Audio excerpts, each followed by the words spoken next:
everyone, welcome back to the world this week with me, Farah. In this video, we will be looking at some of the key events that happened across the world last week.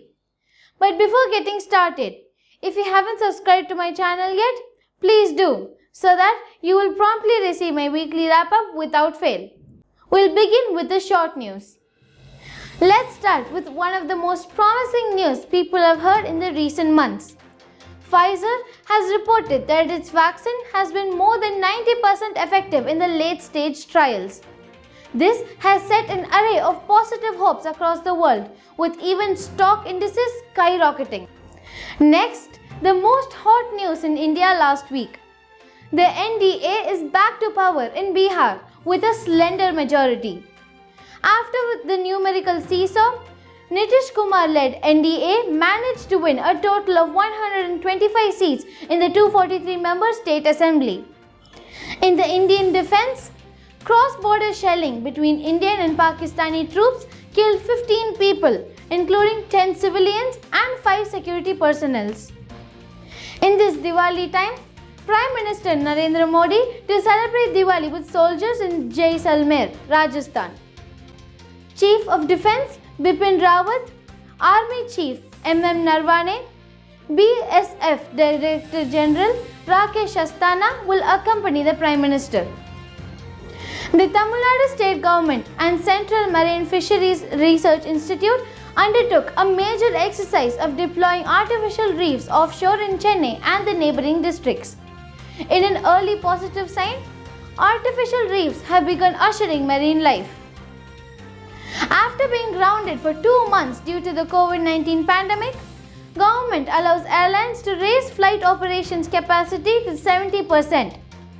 The Competition Commission of India has approved Google's proposal to buy a 7.73% stake in Jio Platforms for $4.5 billion. The companies had announced that they would develop and launch a new low-cost smartphone in India with an Android-based operating system. Qatar opened its property market to foreigners, giving buyers permanent residency.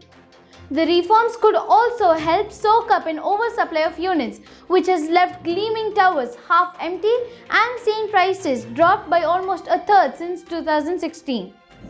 Bahrain's long-serving Prime Minister, Khalifa bin Salman Al Khalifa, dies. At 84, he was one of the world's longest-serving prime ministers who held the post since Bahrain's independence in 1971. A blast in Saudi Arabia leaves several civilians wounded. The explosion at the cemetery during the International World War I commemoration ceremony has been condemned by the Kingdom, France and others. US President Donald Trump has still not conceded defeat in the presidential election. Mr. Trump has alleged voter fraud and mounted legal challenges in the several swing states. Texas has become the first US state to report over 10 lakh COVID-19 cases on Wednesday, according to Johns Hopkins University tracker. The state has reported over 19,000 deaths from COVID-19. A 17-year-old Saadat Rahman from Bangladesh has won the International Children's Peace Prize for his efforts to educate young children on cyberbullying. He created a mobile app to help young people report online abuse after hearing about a 15-year-old girl who took her own life because of bullying. About 1,800 teenagers in his local district have now used the app. Deforestation in Brazil's Amazon forest increased again in October, government data showed. The destruction of the world's largest rainforest remains high under the current government.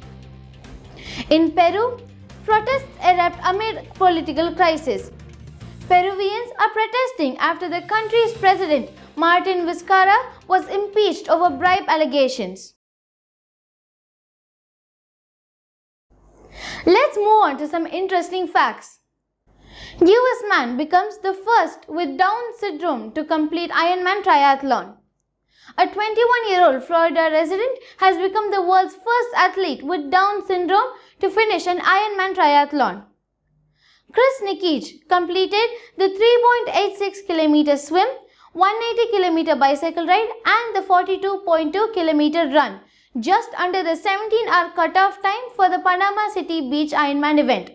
This is a true inspiration. Father Nick. You wake up every day thinking, how do I get just a little bit better today than I was yesterday?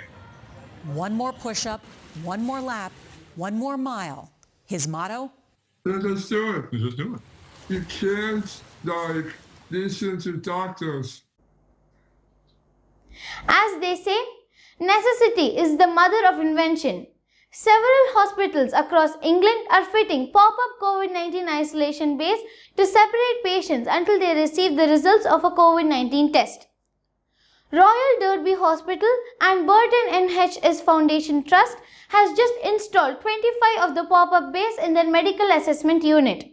To other patients with COVID-19, it provides a degree of security both for staff and for patients.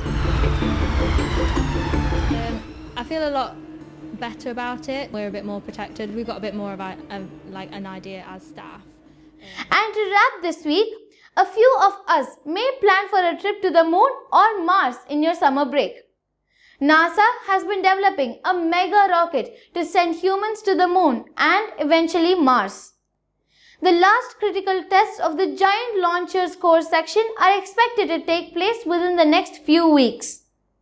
That's it for this week, everyone. I will be putting all of these source links down in the description box below. Please like, share and subscribe to my channel.